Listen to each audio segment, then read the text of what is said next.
El día de hoy nos encontramos en el Valle de Hinnom, uno de los valles más importantes de Jerusalén. El lugar más bajo de Jerusalén con una reputación siniestra. De solo conocer las cosas que pasaron en este lugar, existe una sensación muy escalofriante. Encierra varios secretos e historias atroces. Hoy vamos a descubrir muchos secretos que se encuentran en este lugar. Uno de los suicidios más conocidos de la historia pasó en este lugar.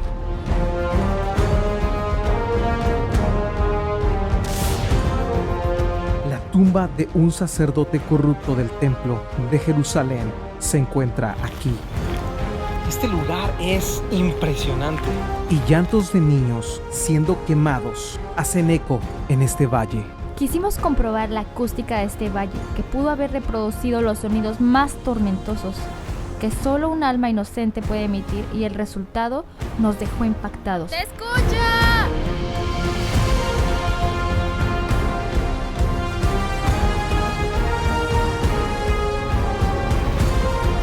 2000 años después, el campo de la sangre, o también conocido como el campo del alfarero, no pierde su esencia.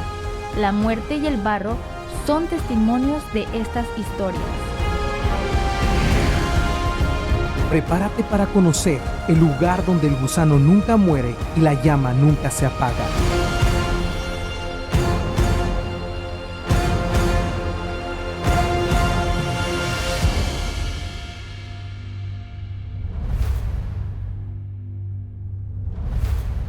Jerusalén, una ciudad que durante siglos fue el centro de la fe del pueblo de Israel.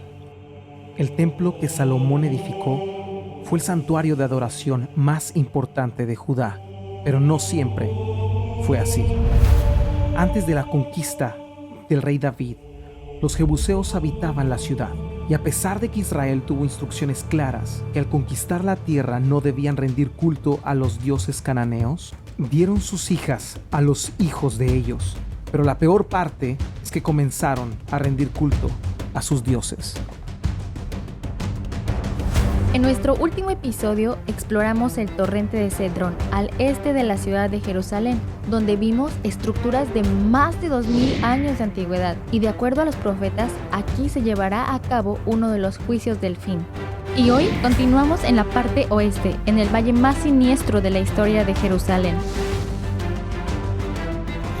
El día de hoy, ver este lugar tan verde y recordar las historias tan atroces que pasaban en este lugar, no podría creerlo. Obviamente estos árboles fueron plantados por el moderno Estado de Israel. Lo han querido hacer como un parque nacional y como un lugar de recreación. Podemos decir que podemos hacer un picnic en el infierno.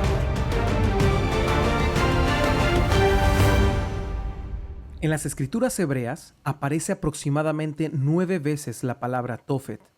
Con este nombre también era conocido este valle en tiempo de los reyes. Las vocales en la forma hebrea que forman la palabra Tofet han sido tomadas del sustantivo hebreo boshet, que significa vergüenza o cosa vergonzosa, debido a la naturaleza de este lugar. De acuerdo al libro de los reyes, nos dice que el rey Acaz y el rey Manasés sacrificaron a sus hijos y los pasaron por el fuego en este lugar. Después de la reforma de Josías, este rey, que era temeroso de Dios, desmanteló el servicio a Tofet en este valle. Hablando del Tofet, Jeremías entregó en este lugar el mensaje de Dios al pueblo de Judá y dice lo siguiente: y han edificado los lugares altos de Tofet, que está en el valle del hijo de Hinnom, para quemar al fuego a sus hijos y a sus hijas, cosa que yo no les mandé, ni subió en mi corazón. Por tanto, he aquí vendrán días, ha dicho Jehová, que no se diga más Tofet ni valle del hijo de Hinnom, sino valle de la matanza, y serán enterrados en Tofet por no haber lugar.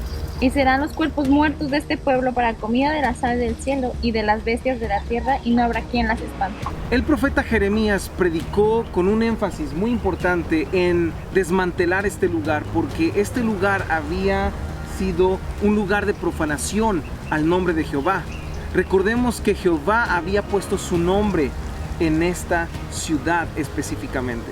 Después de esto le pide a Jeremías que compre una jarra, la lleve a este lugar al final de este valle y que la estrelle en los muros de este valle, tomando esta analogía para que el pueblo de Israel entendiera que así Dios iba a destruir al pueblo de Israel. Algo curioso con lo que nos encontramos en este lugar es que gente viene a practicar lo que Jeremías también llegó a hacer en su momento, estrellar vasijas de barro contra las paredes de este valle. Y aquí están los remanentes de estas vasijas que mucha gente viene a hacer lo que el profeta Jeremías hizo en su momento. Es increíble. Es imposible caminar por este valle y no pensar en la cantidad de inocentes que fueron sacrificados y siglos después, convirtiéndose este lugar en un basural. Otro nombre que lleva este valle es Gehenna. Es la forma latina inglesa del hebreo Gehinom, Valle de Hinnom. En el Nuevo Testamento designa el lugar donde los muertos serán juzgados y castigados después de la muerte. En el Nuevo Testamento hace una distinción entre el Hades, morada de los muertos, que es temporal, y Gehenna, que es permanente. Debemos recordar que en el pensamiento hebreo, incluso en el tiempo del Nuevo Testamento, las enseñanzas tanto de Jesús y de los rabinos del pasado eran enseñanzas alegóricas. Se tomaba una planta y se hablaba del reino de los cielos. De la misma manera, cuando Jesús habla de este lugar del infierno, Él menciona el Gehenna, un lugar específico, un lugar que se podía conocer, un lugar donde se tiraba la basura, donde constantemente había cuerpos muertos, cuerpos en putrefacción. Claro que sí, el gusano nunca moría porque aquí ardía la basura de la ciudad. Aquí la gente, incluso gente que era pobre, era enterrada en este valle. Este lugar lo vemos como un basural en los tiempos de Jesús. Y Jesús viene y dice: no temas por quien puede destruir tu cuerpo en el Gehenna o en el infierno, en este lugar, sino teme a aquel que puede destruir tu alma en el infierno. Está aludiendo un lugar físico y tratando de explicarnos con un lugar físico algo que podemos ver, algo que podemos palpar, algo que no podemos palpar. Así como el reino de los cielos, que es semejante a la semilla de mostaza. Así Jesús alude a un lugar espiritual con un lugar que podemos palpar. Es simplemente un ejemplo de qué es lo que pasa en este lugar espiritual llamado infierno. En la antigüedad, el valle de Gehenna se usó metafóricamente para designar un lugar de fuego inextinguible.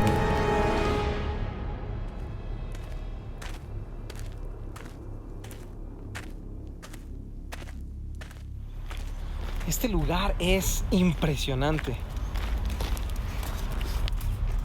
Solo imaginen en este valle encontrando en tiempos antiguos huesos de personas, de niños que habían sido quemados, que habían sido sacrificados a Moloch, y después de esto puestos los huesos en vasijas, como en muchas tradiciones cananeas así lo hacían.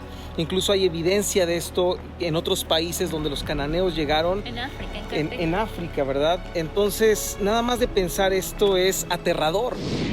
En Cartago, Túnez, en 1921, se descubrió un cementerio de infantes, y cuando los arqueólogos estudiaron las evidencias, muchos concluyeron que se trataba de recién nacidos sacrificados a Baal, dios de la civilización cananea.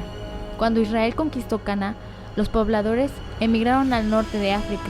Por esta razón tenemos estos descubrimientos. Los cananeos dejaron este rastro característico de sus lugares altos. Solo imagina la escena de este ritual. Los participantes usaban sustancias alucinógenas. Así, los padres traían al recién nacido al altar. Allí, el sonido de los tambores aumentaba, tratando de disimular los gemidos del niño mientras era pasado por el fuego. En el norte de Israel, se encontró una vasija que contenía restos humanos, y el resultado del escáner fue increíble. Era un esqueleto de un recién nacido. Solo imagínense por un segundo estar en este lugar cuando estaban haciendo los sacrificios. Al sonar de los tambores, el niño siendo entregado en las manos de Moloch, ardiendo. No puedo imaginarme esos llantos y luego los padres quizá gritando a su Dios, alabando al Dios. Muy triste, la verdad no me gustaría estar en este sitio.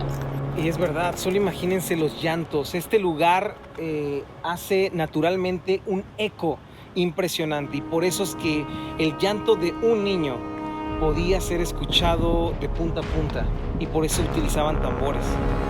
Y para probar esto, voy a ir a esta parte para que escuchemos el eco que hay en este lugar. Debemos resaltar que el llanto de un recién nacido es incontrolable y no lo podían sedar, ya que no sería una ofrenda aceptada por sus dioses. La topografía de este valle hace que el sonido se amplifique naturalmente. ¿Ahí me escuchas? ¡Te escucho! Solo imagínense el llanto de un niño.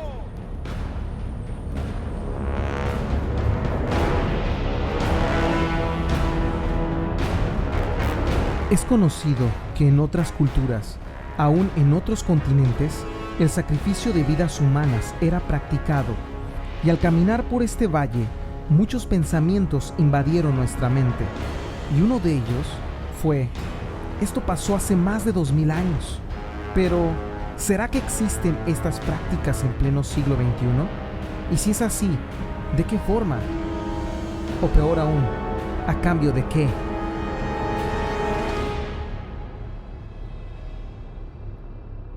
Nos acercamos al lugar que desde la antigüedad era llamado el campo de sangre, o mejor conocido en los evangelios como Akeldama. Existen 4 palabras en hebreo con la misma raíz: rojo, sangre, hombre y tierra. Y el nombre que le dieron a este lugar fue Akeldama. Ahora, no importa si es sangre, si es rojo, si es hombre o tierra, todas las palabras tienen un significado. Podemos ver que el color de esta tierra es rojo. También puede ser la sangre, porque en este lugar se ha derramado bastante sangre, desde el suicidio de Judas hasta todos los muertos y niños que fueron sacrificados en este valle.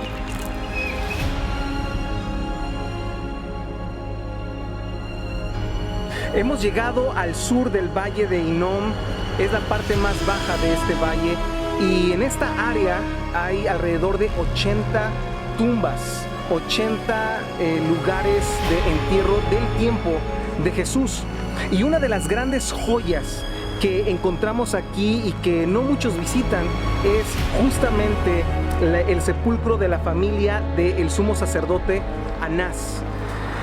Pero no solo eso, sino que en este lugar es donde la historia del suicidio del discípulo Judas aconteció.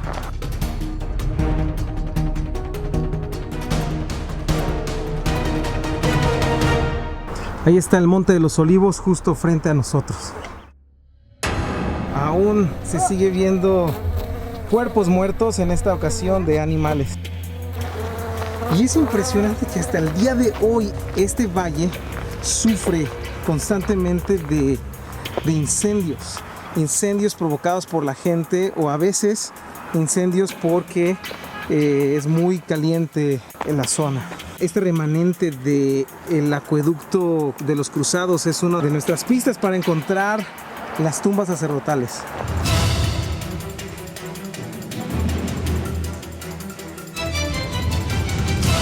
Esto es parte del monasterio donde están las tumbas de Anás y su familia, pero justo aquí al lado encontraron otro complejo de tumbas sacerdotales, porque la decoración de estos complejos aluden a que fue un complejo meramente sacerdotal.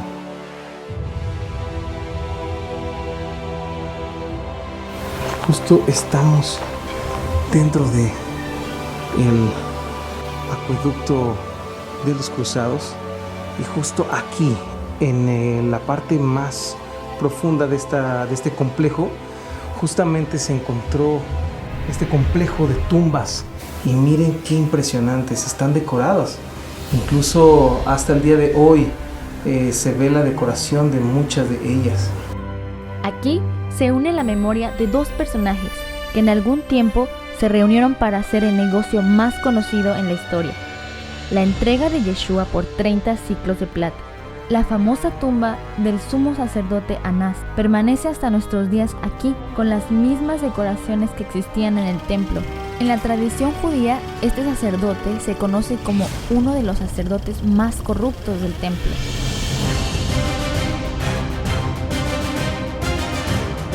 Y aquí, la vida de un traidor llegó a su fin. Dos relatos en el Nuevo Testamento nos hablan acerca de la muerte de Judas Iscariote, uno de los 12 discípulos de Jesús.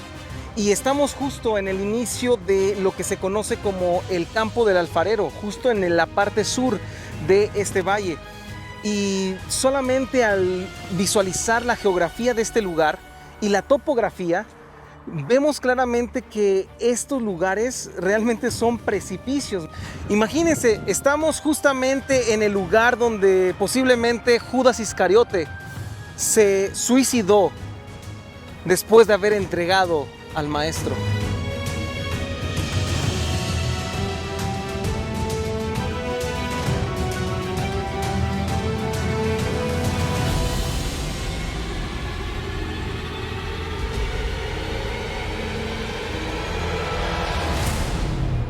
Otro de los descubrimientos más importantes que se encontraron justo al principio de este valle, en la parte norte, son los rollos de plata pura que contenían la bendición sacerdotal. Esto se encontró en unas cuevas de entierro y se puede ver cómo los israelitas tenían esta costumbre de poner algunos objetos con sus muertos. Son los escritos bíblicos más antiguos que tenemos y datan del 7º siglo antes de Cristo. La mente explota al pensar que en ese mismo tiempo, cuando los israelitas estaban siendo enterrados en este lugar con la bendición sacerdotal, en este mismo valle, el rey Manasés pasó a sus hijos por el fuego, ofreciéndolos a Moloch. Se suponía que esta bendición tenía que estar sobre los hijos de Israel. Exactamente, todos los líderes, los padres, los jefes de familia, los sacerdotes tenían que poner esta bendición sobre sus hijos. Pero en este caso no fue así. Tristemente vemos que los padres, los líderes, fueron seducidos y fueron arrastrados y perdieron el amor más puro que uno puede tener de un padre a un hijo. Aunque el día de hoy no vemos en nuestros países o quizá en este sitio un tofet de Moloch, esta práctica aún existe. Hay padres sacrificando voluntariamente a sus hijos en algunos hospitales o en algunas instituciones que promueven el aborto.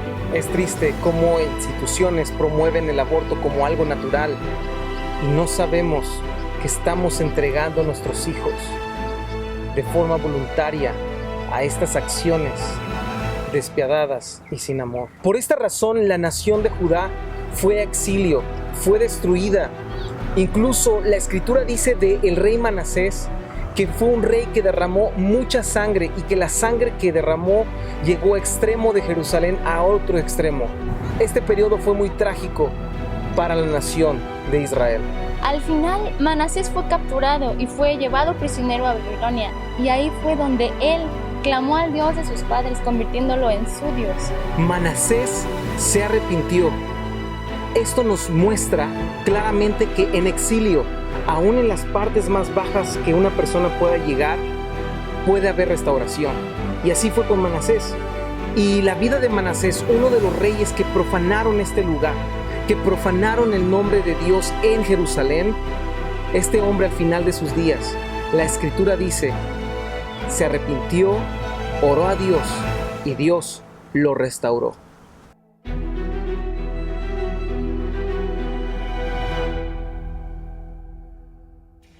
Si te gustó nuestro video, no olvides suscribirte, danos like y activa la campanita para notificaciones. Esto fue Javer Latino en Israel. No te pierdas nuestros próximos episodios, historias bíblicas, lugares desconocidos y mucho más en este canal.